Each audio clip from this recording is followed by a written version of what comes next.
Amém. Quero compartilhar uma palavra com você essa manhã.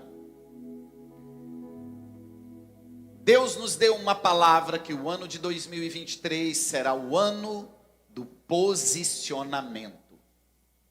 Ou seja, o meu posicionamento e o seu posicionamento nos levará a alcançar os maiores projetos de toda a história da nossa vida. É o nosso posicionamento, ou seja, é uma responsabilidade sobre nós, mas é esta responsabilidade que vai nos levar a um outro nível, a um outro patamar, a uma outra posição diante de Deus, muito mais alta do que aquela que temos vivido até aqui. E eu quero compartilhar com você essa manhã, nesse culto tão especial, uma palavra: posicionamento global. Nós precisamos ter, mais do que nunca, um posicionamento global. E isso nós aprendemos na palavra de Deus. E isso nós aprendemos com o apóstolo Paulo. Isso ele nos ensina por causa da forma como Jesus viveu nessa terra. Jesus teve um posicionamento global. Não existiu uma área da vida dele que ele não tenha se posicionado. E é esse ensinamento hoje que vai nos levar em 2023 a termos um posicionamento global. E esse posicionamento global nos levará a alcançar os nossos projetos de uma forma como nunca alcançamos antes. Seremos surpreendidos pelo Senhor. Romanos capítulo 12, versículo 1. O apóstolo Paulo nos ensina algo extraordinário. Diz assim: portanto, irmãos, rogo-lhes pelas misericórdias de Deus, que se ofereçam em sacrifício vivo, santo e agradável a Deus. Este é o culto racional de vocês. Ele nos dá uma instrução para nós oferecermos a nossa vida como um sacrifício vivo, como um sacrifício santo e agradável a Deus. E no versículo 2, ele segue o conselho dizendo: não se amoldem ao padrão deste mundo. Existe um padrão no mundo e ele diz: não se amoldem, não tomem a forma, não se acostume, não se torne como eles, mas transforme-se pela renovação da sua mente, para que sejam capazes de experimentar e comprovar a boa, agradável e perfeita vontade de Deus. Paulo, ele ordena aqui nesse texto, e é algo extraordinário, que nós devemos ter um posicionamento sobrenatural, sacrifício vivo, e um posicionamento natural, mudar o mundo através de uma mudança de mentalidade. Não se conformar com o modelo deste mundo, mas ter um posicionamento. Ele nos ensina o que é ter um posicionamento espiritual e o que é ter um posicionamento humano, natural. Um posicionamento espiritual, crer nos princípios, oferecer a sua vida como um sacrifício vivo, santo e agradável a Deus. E um posicionamento terreno, humano, não se encaixe no modelo deste mundo. Se posicione a respeito dos seus princípios e dos seus valores. Querido, ouça o que eu vou te dizer.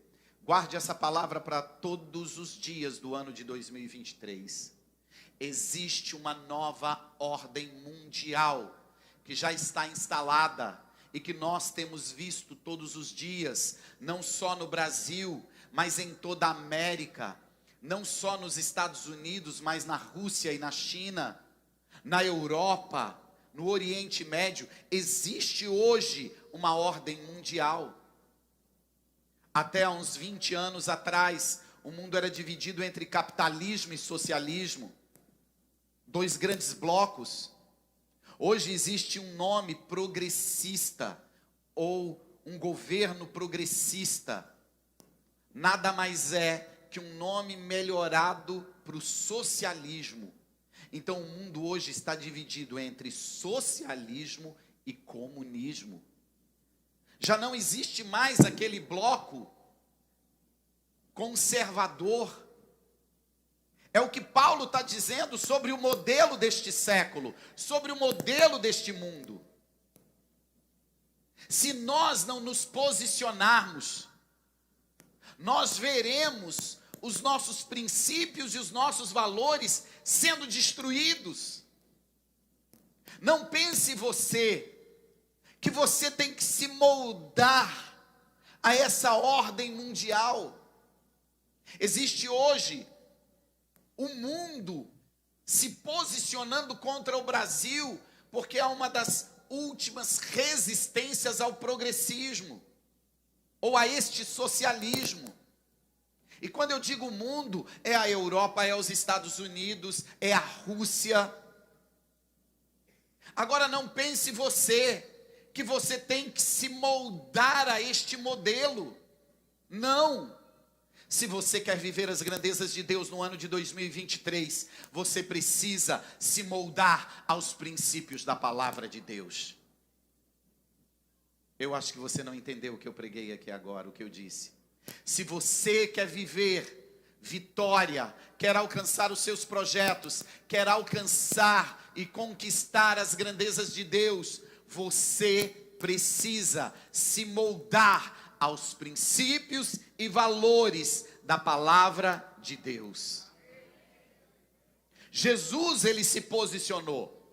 E ele teve um posicionamento global. O que é um posicionamento global? É um posicionamento em todas as áreas da sua vida.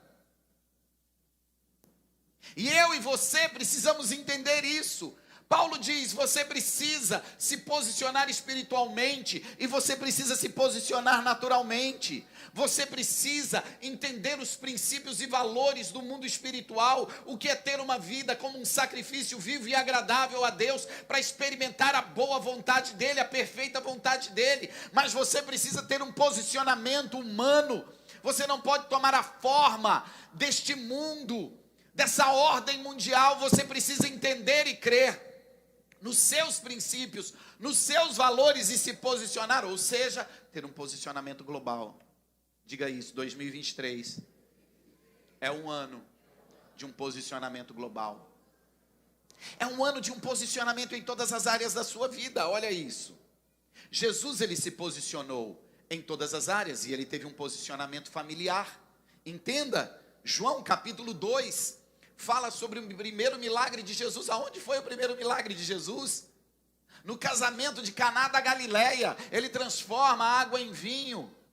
Ele está mostrando o valor que uma família tem, a importância de uma família. Meu primeiro milagre, a minha exposição publicamente, é dentro de uma família que se une, um homem e uma mulher, para se tornar uma só carne. Eu vim para suprir as necessidades familiares.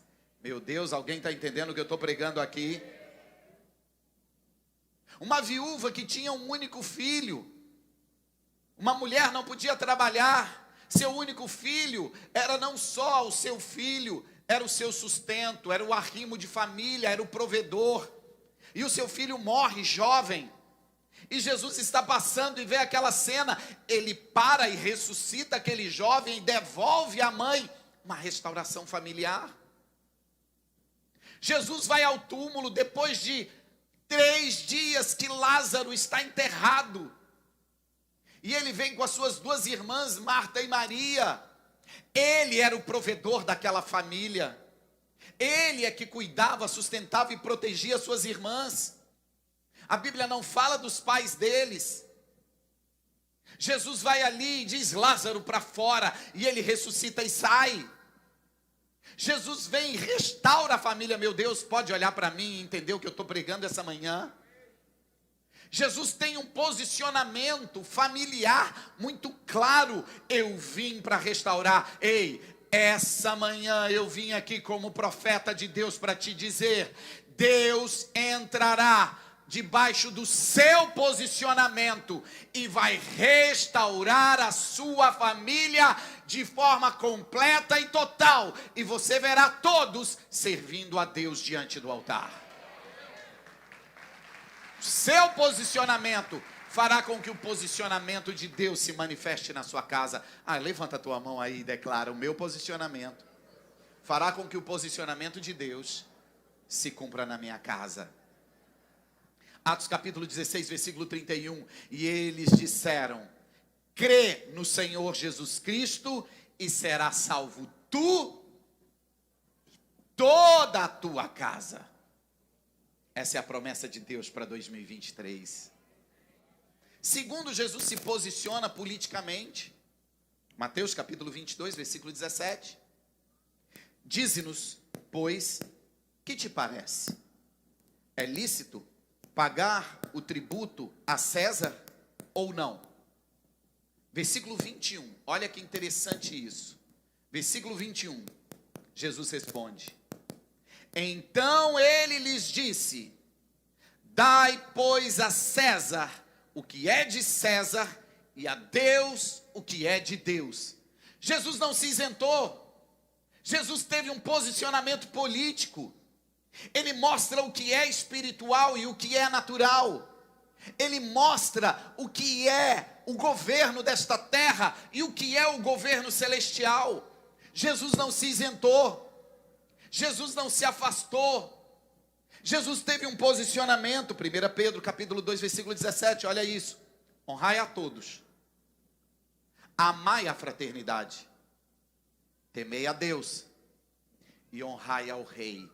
Honrai quem te governa. Quem era o rei daquele tempo? Cristão tem que entender muita coisa, tem que aprender muita coisa. Quem era o rei daquele tempo? César, que escravizava Israel, que impedia o povo de servir a Deus. Quem era o rei? Ele está dizendo: honre a este rei. Olha o posicionamento político dele. Jesus fala do reino dos céus, mas ele também fala que o reino da terra deveria ser alinhado com os princípios do reino dos céus. Ele fala sobre como se deveria governar.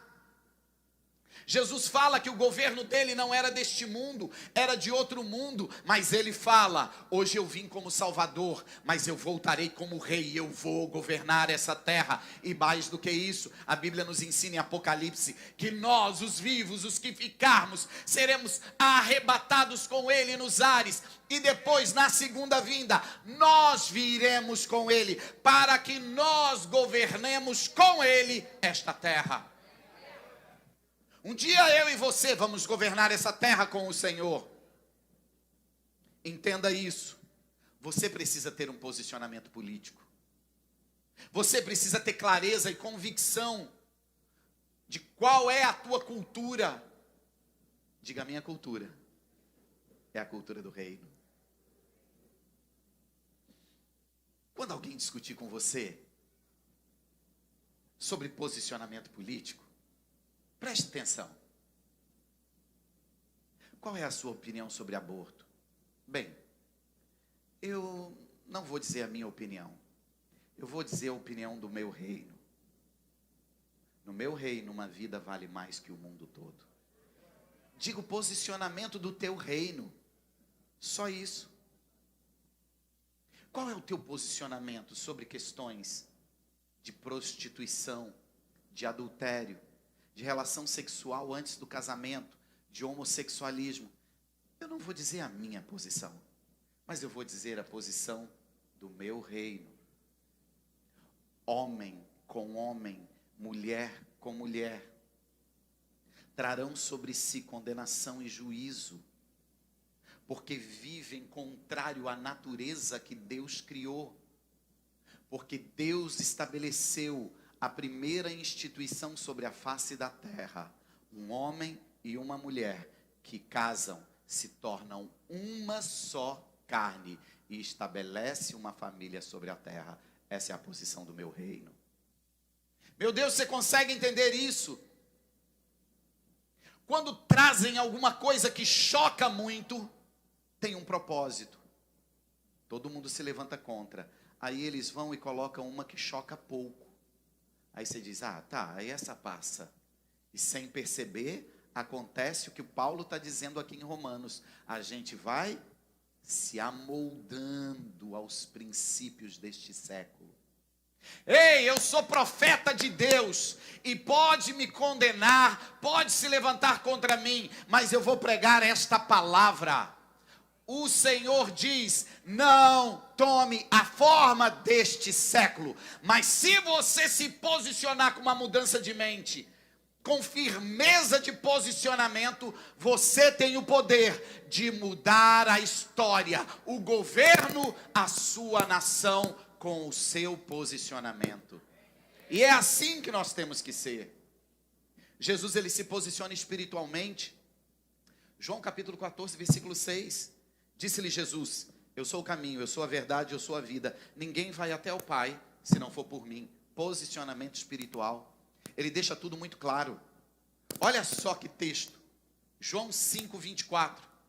Na verdade vos digo que quem ouve a minha palavra e crê naquele que me enviou, terá a vida eterna e não entrará em condenação, mas passou da morte para a vida. Ele teve um posicionamento espiritual. Só existe um meio de ser salvo. Eu sou o caminho, eu sou a verdade, eu sou a vida.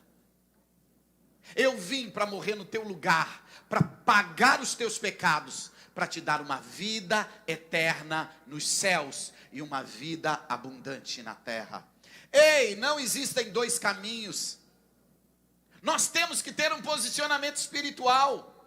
Nós temos que ter convicções dos nossos princípios e dos nossos valores.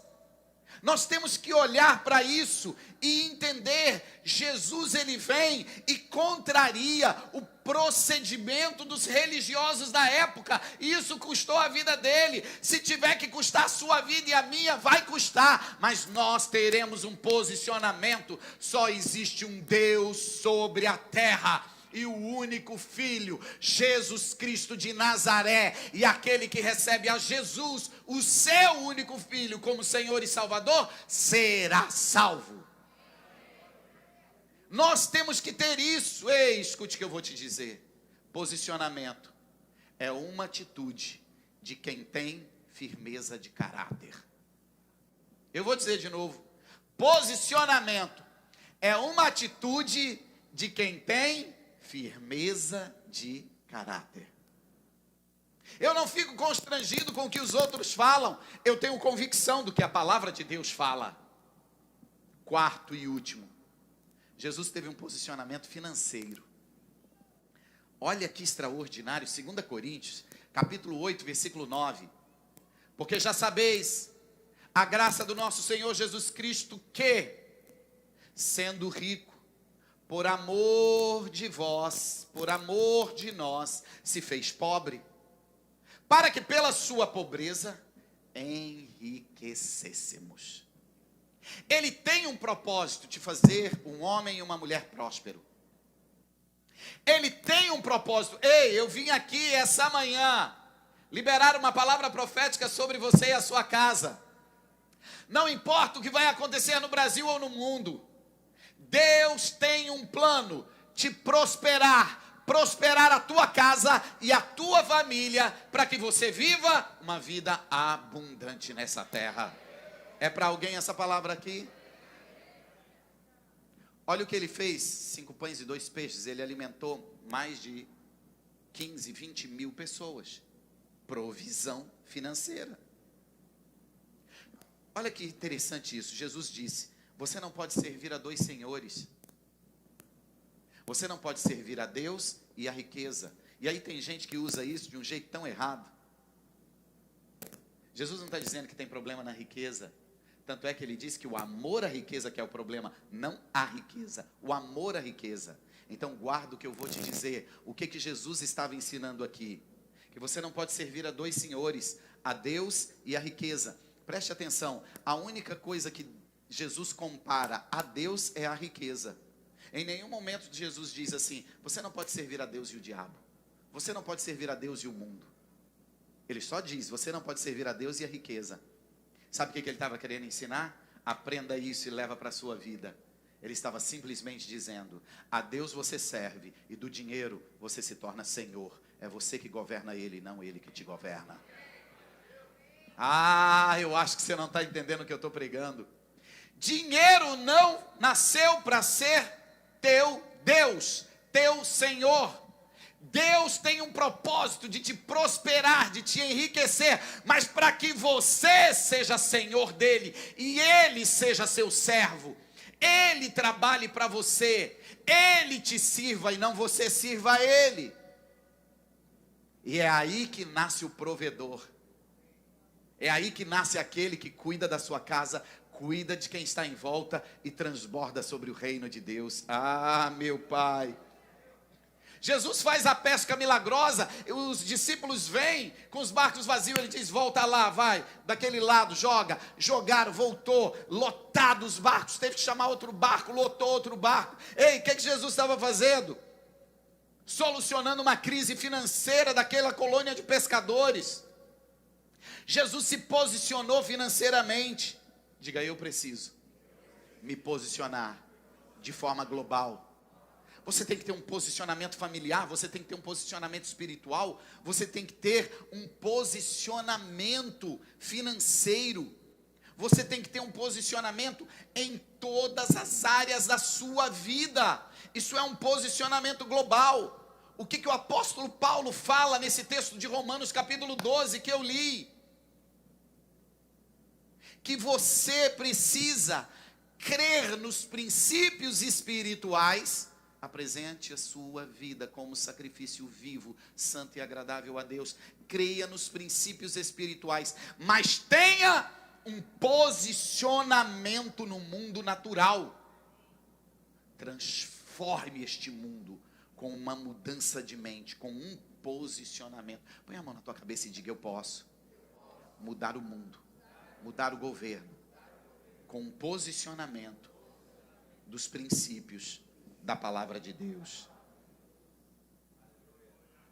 Querido, o apóstolo Paulo está dizendo: creia nos princípios espirituais, mas se posicione no mundo natural. Apresenta a sua vida como um sacrifício vivo diante do altar. Sua vida de oração. 2023, querido. Meu Deus, oro ao Senhor para que você não esqueça o que eu vou dizer agora. Você pode esquecer tudo que eu preguei, mas não esqueça o que eu vou dizer agora. 2023 não é um ano qualquer. Você vai ter que ter um posicionamento e crer nos princípios espirituais. Você vai ter que ter uma vida de oração. Você vai ter que ter uma vida de jejum. Você vai ter que ter uma vida de consagração. Você vai ter que ter e caminhar debaixo dos princípios financeiros da palavra de Deus. Você vai ter que entender o que é uma semeadura. Você vai ter que entender o que é um sacrifício.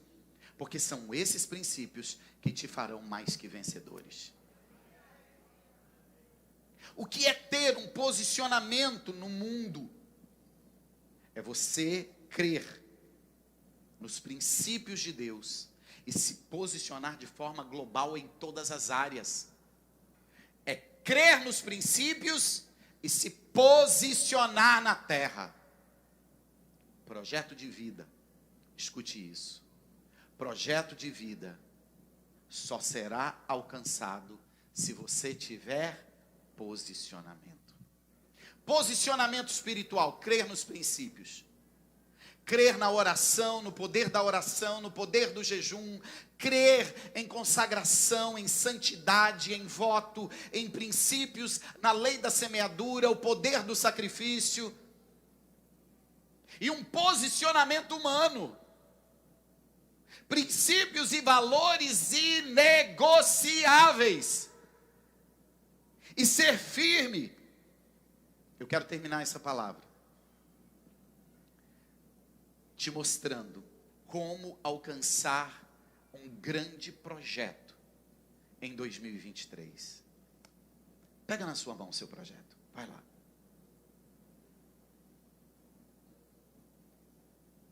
Põe a tua mão sobre ele assim e diga: Deus, aqui está a minha vida em 2023. Não será regida pelo mal, nem pelos homens, mas pelo Senhor. Porque eu caminharei nos princípios. Como alcançar grandes projetos em 2023?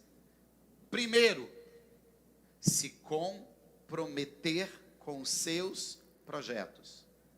Diga isso: eu vou me comprometer com os meus projetos. Não adianta simplesmente colocar projetos, dos quais você, antes de terminar janeiro, já esqueceu. O que é se comprometer? É orar por eles todos os dias. É colocar ele num lugar claro, aonde você vê, aonde você ora. É jejuar por ele. É se consagrar por ele. É plantar algumas sementes durante o ano, específica para cada um deles. Se comprometer não é só trabalhar, ei, olha aqui. É ser ousado em acreditar que você vai conquistá-los. Quem é ousado em acreditar que vai conquistá-los? Então deixa eu te mostrar o que é a ousadia ligada com a fé. Olha para mim. O que é a ousadia ligada com a fé? Havia uma tempestade. Jesus não estava no barco. As ondas eram altas, o vento era forte, o barco ia quase afundando. E eles olham um vulto caminhando naquela tormenta. Eles se apavoram, é um fantasma. Jesus, um deles diz: não, é um mestre. Pedro diz: se é o Senhor, para a chuva. Não, diga não, ele não falou isso não. Pedro disse: se é o Senhor, aquiete o mar. Diga não, diga não, falou isso não. Pedro olhou e disse assim: se é o Senhor, manda eu ir até aí, com o vento, com a chuva, com as ondas, com o pau quebrando. Sabe o que é a ousadia ligada à fé? Se comprometer com seus projetos é ter ousadia em crer que ele vai acontecer. Sabe o que é isso? Tirar o pé para fora do barco antes da tempestade parar. Meu Deus, alguém entendeu o que eu disse? Deus vai me dar a minha própria empresa. Pede as contas, sai do seu emprego e pula lá no mar. Não, pastor, calma, deixa eu te explicar. Eu creio, mas tem o tempo de Deus. Você não crê nada. Crer, se comprometer, é ter ousadia em crer que Deus vai fazer. O que é? Lembre disso todos os dias. O que é ousadia em crer que Deus vai fazer? É sair do barco antes da tempestade parar. Segundo, se você quer alcançar grandes projetos, você precisa crer nos princípios espirituais. O apóstolo Paulo diz: ofereça a sua vida como um sacrifício vivo diante do altar. Por que Deus se movia com tanta intensidade quando alguém trazia um sacrifício no altar? Por quê? Eu vou te explicar hoje, eu quero que você nunca mais esqueça disso. Não tem nada a ver com dinheiro, não tem nada a ver com valor. Sacrifício é abrir mão de algo que te custa, para conquistar algo maior. Davi disse: não oferecerei ao meu Deus algo que não me custe. Não oferecerei sacrifício que não me custe. Olha para mim. Por que Deus apareceu a Salomão quando ele ofereceu o sacrifício e disse: pede o que você quiser? Por quê? Porque quando você pega algo que te custa e coloca no altar de Deus, você mostra para Deus que você tem o caráter dele, que você tem o DNA dele, que você é filho, que imita o pai. Como? Um dia, Deus quis salvar eu e você. A Bíblia diz que nós estávamos condenados à morte eterna. Aí Deus pegou algo que lhe custava, Jesus, e ofereceu como sacrifício. Na cruz do Calvário ele morreu e derramou o sangue. Deus oferece um sacrifício de sangue para nos salvar. Quando eu pego algo que me custa, e coloco no altar, eu estou oferecendo um sacrifício. Olha para mim. Quando eu ofereço esse sacrifício, o que é que eu estou dizendo? Que eu entendi o princípio de Deus, e como filho eu faço igual a Ele. Eu estou colocando um sacrifício de sangue no altar. Como assim, pastor? Do que o senhor está falando? Eu te explico. Quando você pega algo que te custa e coloca no altar, aquilo custou para você o quê? Dias, horas, anos para conquistar? Dias, horas e anos que nunca mais voltarão. Então aquilo custou o quê? Parte de vida. Como eu não posso derramar meu sangue no altar, eu coloco algo que me custou dias, horas e anos de vida. Eu coloco um sacrifício de sangue, um sacrifício de vida. Por isso Deus se manifesta. Sabe por quê? Porque Deus está dizendo: o que eu fiz por você, você é capaz de fazer por mim. Pede o que queres que eu te faça. Escute aqui. Esse ano eu ouvi 3 testemunhos. Não vou contar, porque demora. Os 3. A pessoa estava com um câncer inicial, mas não era qualquer câncer.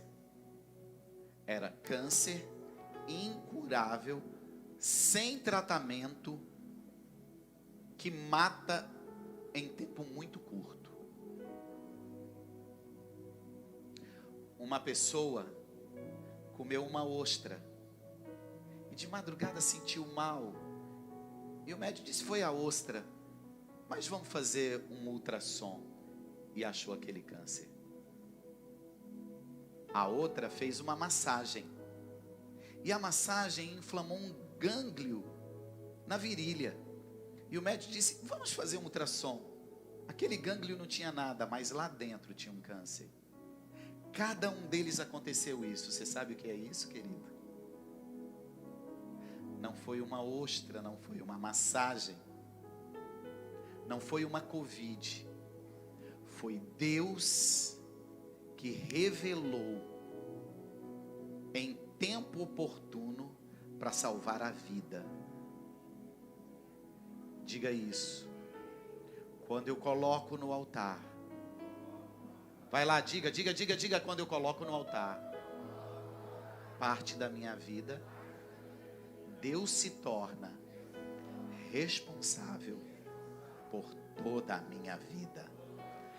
Até o que você não sabe, e eu estou profetizando, até o que você não conhece, até o que você não entende, Deus fará em 2023 a teu favor, porque Ele se torna responsável pela sua vida abundante nessa terra. Meu Deus, alguém está entendendo isso? Sim ou não?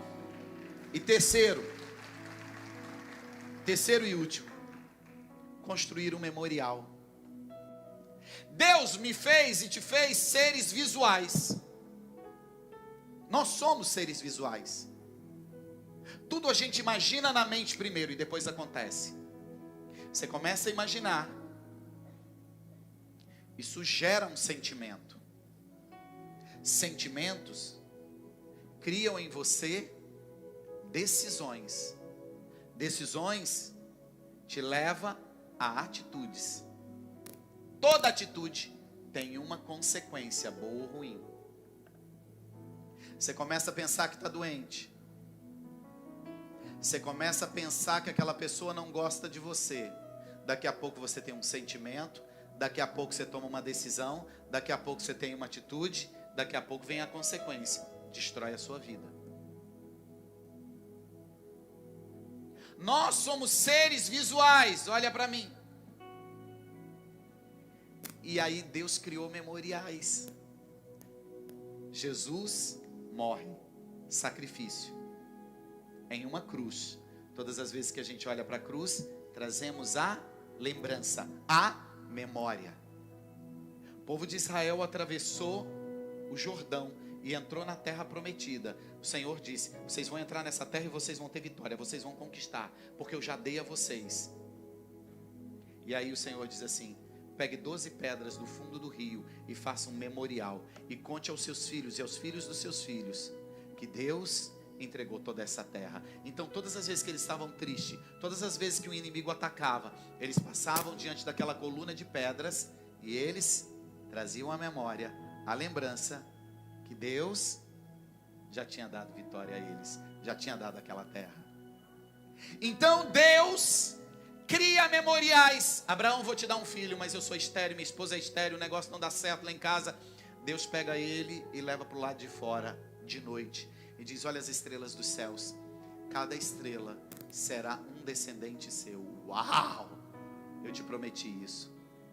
Pega Abraão, sai de dia, vai até a praia, e diz: olha a areia, cada grão será um descendente seu. Então todas as vezes que Abraão estava desanimado, todas as vezes que Abraão estava sem fé, todas as vezes que a dúvida entrava no coração de Abraão, se era de dia ele olhava para a areia, se era de noite ele olhava para o céu, e ele trazia à memória a promessa que Deus tinha dado a ele, vitória. Sabe o que a gente está fazendo essa semana? Construindo um memorial. A nossa oração, o nosso jejum, a nossa consagração e a nossa oferta de sacrifício é um memorial diante de Deus.